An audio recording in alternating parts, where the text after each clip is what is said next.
Welcome, I'm Bev Adams. I own an independent paper crafting business showcasing products from Stampin' Up. I made this cute little gift tin with products from Stampin' Up. I sell these products and also a few items to make crafting more convenient. I'll have the free detailed directions for this project on my website, and you can just click the links for the products to be taken to my online store at Stampin' Up. You'll see where to find all of that at the end of this video, so don't worry about taking notes. It's time to put stamps, ink, and paper together. You could really decorate these tins with a lot of different products. I chose Wishes and Wonder and the North Pole Wonder dies. You can get these as a bundle. And I also use the Beautiful Boughs dies. My cardstock is Garden Green. This piece is 5 1/4 by 4, but really I think you need 2 3/4 by 4 1/4. A literal scrap of cinnamon cider and a scrap of early espresso, and 2 1/2 by 4 piece of very vanilla. And of course the tin, these are the rectangle tins. My ink is Garden Green. I will also be using the dark Real Red Stampin' Blends to color the elegant faceted gems. And so I'm going to go ahead and do that now. Any of those gems would be fine. And I just need to color and give it a few minutes to dry. So I'm using these pieces on the Garden Green, and as you can see, it's way more than you need. The smaller detailed pine cone is cinnamon cider, and the solid pine cone is early espresso. The Whisper White is this label, and you can see that there's plenty of room on the platform to run it all through at the same time. And here are those pieces. You will also need a piece of Designer Series paper. I use the Toile Tidings, and this piece is 2 1/2 by 3 7/8, so just under 4 inches. And this piece is from this stripe, and it's 3/8 of an inch times 12, so you'll need the full length. And if you cut between this wide stripe here, it'll be perfect, so you don't even have to measure it. I do suggest when you're gluing to any non-porous item like this metal tin that you use the Stampin' Seal Plus. And you don't need it over the full length. I'm kind of doing every other inch or so. But you do want to be sure you can get the ends. And if it goes over the side, just tuck it in. And we're going to start at the front of the tin on this bottom half. And I'm putting it right in the middle. This will not quite go all the way around the tin. There will be a slight gap.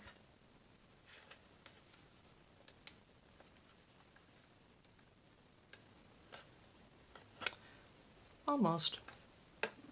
So I'm going to just snip. There's this one little branch that it still looks fine and complete without that.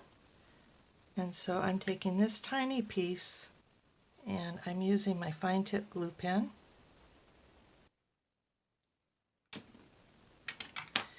And I like to use tweezers for this.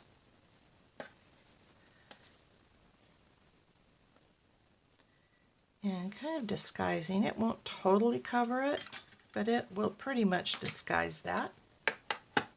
And I'm putting that colored gem right over that. And you won't see it. Now for this top, this is actually pretty close to the exact size we need.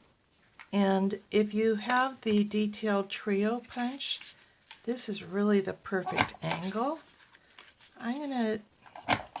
I should be punching all 4 of them, but I'm going to show you an alternate for the fourth corner. So I'm going to go ahead and adhere this again with that Stampin' Seal Plus. And we'll put this right on here.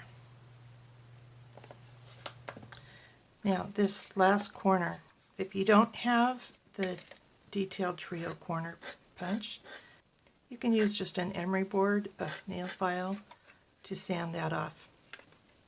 So I'm going to stamp my tag, and I am using the Stamparatus so I can be sure to get it straight. You can line it up the way you want it on this side, but I may have gotten the label on a little crooked, you never know. So if you kind of put it on this side, it's really easy to line up that straight text. So I just need to ink up my stamp and stamp it.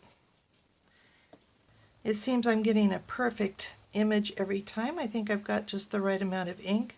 But the nice thing about the Stamparatus is if it is not quite as dark as you want it, you can just stamp it again. I don't think I told you you're going to need some of the Real Red sheer ribbon. I love this ribbon. I've been using it a lot. This is probably 5 or 6 inches. You don't need much. And just fold it in half. I believe this is called a lark's head knot. And put the fold through the hole, top to the bottom. Then reach through and push the ends through that loop. When you're pulling it tight, be a little gentle. If you pull up this part to tighten up that loop, it'll be easier. You don't want to tear through your cardstock. I'm going to put it on the tin with 4 dimensionals.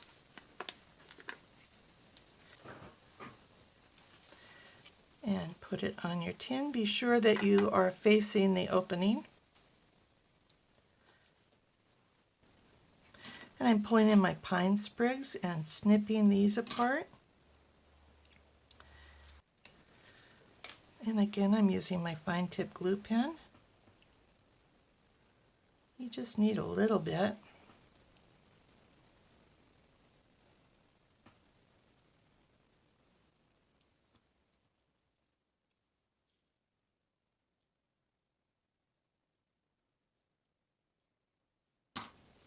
And I'm starting with the larger piece, and I'm putting this with the stem ends in the middle.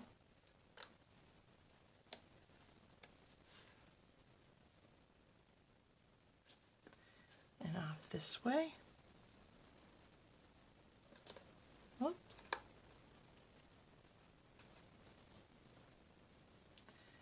And the other one, I guess I'll go this way. And then I'm putting my cinnamon cider pine cone.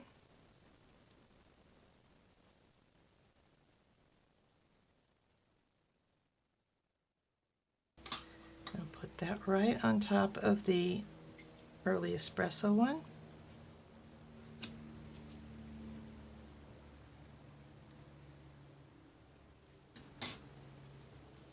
And we'll put our pine cone over these pine ends.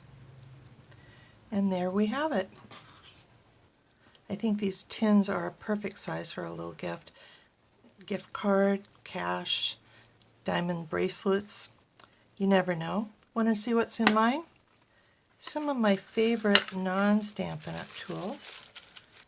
I have my third hand, which is just an alligator clip from the electrical department of any hardware store, and I use that when I'm tying bows. Nuts. I have a sand and rubber eraser. This end is for pencils and this end is for ink, and if you get a little smudge on your cardstock, you might just be able to save it with this. I have an adhesive eraser. You can get this from any art supply store. It's a rubber eraser and it does a nice job at the erasing. And I have my fine tip glue pen replacement tip. I also have some tips for markers. You can actually replace the brush tip on your Stampin' Write markers with these, and I'll have the links for those products on my website. So make yourself some of these cute little gifts. You can do it with products from Stampin' Up! Here is the web address for this project, where you'll find the free detailed directions and links for the products I used. Just click the links and you'll be taken to my online store at Stampin' Up! Also on my website, you'll find a shop button.